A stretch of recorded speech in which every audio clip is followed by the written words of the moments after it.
Assalamualaikum warahmatullahi wabarakatuh. Kami dari kelompok 2 ingin memaparkan hasil diskusi kami pada mata kuliah Sistem Terdistribusi. Sebelum itu, saya akan memperkenalkan kelompok kami. Yang pertama, saya sendiri Nurul Rahmawati Divinubun sebagai moderator dan pemateri pertama.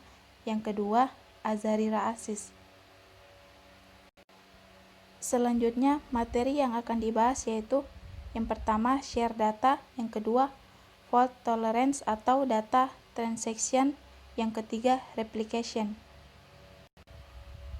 Yang pertama, share data atau data share.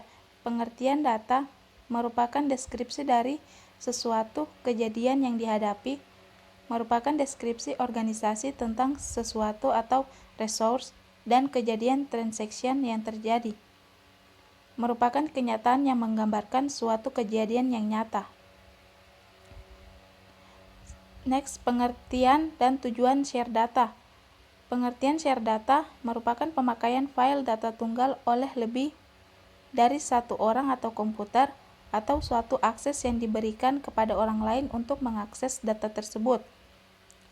Tujuan share data, berbagai akses kepada user lain pada suatu folder atau drive yang diinginkan, di mana kita bisa memilih pada user mana saja yang bisa atau boleh mengakses folder kita dan juga bisa memberikan akses kepada semua orang yang ada pada jaringan atau network. Selanjutnya, fault tolerance dan data transaction. Fault tolerance adalah fitur yang memungkinkan suatu sistem tetap berjalan normal meskipun ada komponen yang rusak pada salah satu komponennya. Fault tolerant juga dipakai dalam transmisi data sehingga meskipun ada beberapa data yang gagal diterima, pesan dapat diterima secara utuh. Dalam storage, kita mengenali RAID di mana harddisk konfigurasi sedemikian rupa sehingga jika ada harddisk yang rusak, maka data dapat diambil dari harddisk yang masih berfungsi normal. Fault tolerant berhubungan dengan sistem yang mempunyai high availability yang tinggi. Sistem yang fault tolerant mempunyai karakteristik. Yang pertama, semua memiliki cadangan, jadi tidak ada komponen yang bergantungan kepada satu alat saja. Yang kedua, memiliki kemampuan memisahkan sistem yang gagal atau rusak.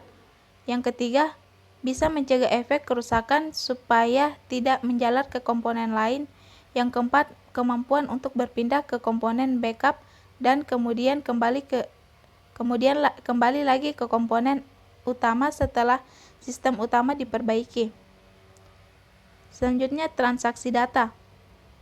Transaksi pada basis data adalah suatu atomic operasi berupa logik pemakaian maupun logik recovery yang bisa terdiri dari beberapa instruksi. Tujuan dari transaksi adalah menjaga database dari kehilangan data dan kerusakan, seperti sistem crash dan pengaksesan data yang sama secara bersamaan oleh dua aplikasi yang berbeda yang menimbulkan gangguan. Yang diperhatikan dalam proses transaksi yang pertama harus memaksimalkan konsekuensi sambil menjamin konsistensi. Yang kedua harus terlindungi dari kegagalan. Cara penanganannya yang pertama atomicity, semua berhasil atau semua gagal. Yang kedua, konsistensi, transaksi mempertahankan konsistensi database. Yang ketiga, isolation, transaksi terisolisasi satu dengan yang lain. Durability, setelah commit update harus survive di database. Ada dua jenis transaksi yang paling penting dalam sistem basis data adalah yang pertama, memberi tanda bahwa transaksi telah selesai. Update dibuat permanen bahkan jika setelah commit terjadi kegagalan sistem. Rollback memberi tanda bahwa transaksi gagal. Semua update harus di-undo. Selanjutnya akan dibahas oleh teman saya. Terima kasih. Untuk logic covering atau sistem covering database dilakukan ketika terjadi kegagalan. Sistem menggunakan fungsi rollback dan checkpoint adalah interval tertentu pada berjalan transaksi basis data yang menyimpan keadaan basis data pada saat itu. Checkpoint dapat dilakukan untuk mengcovery database secara backwind atau undo maupun forward redo.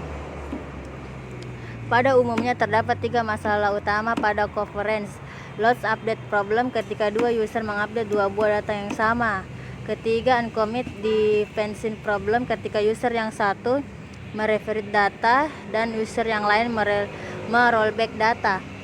Inconsistent analysis problem ketika user yang satu meretrieve data dan user yang lain mengupdate data tersebut.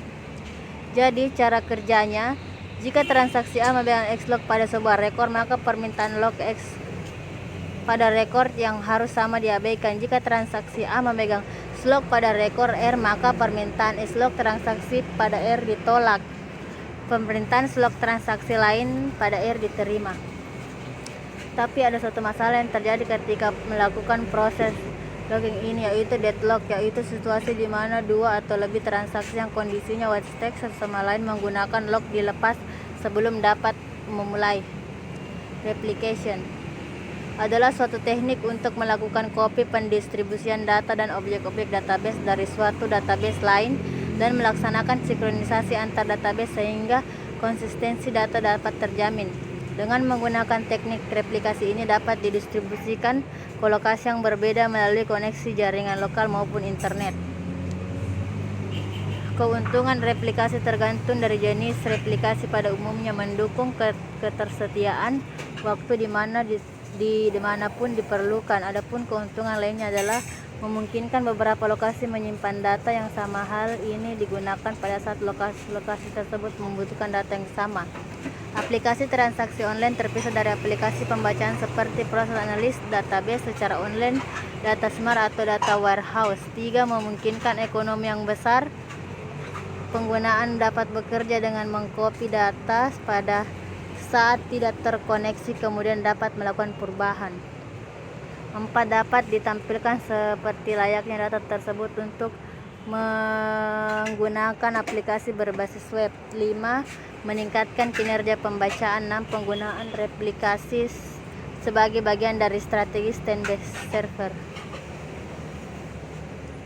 Keuntungan dari replikasi: mengcopy dan mendistribusikan data dari suatu lokasi, mendistribusikan hasil copy data berdasarkan jadwal, mendistribusikan perubahan data ke server lain. Sekian dari hasil diskusi kami, lebih dan kurangnya mohon dimaafkan. Assalamualaikum warahmatullahi wabarakatuh.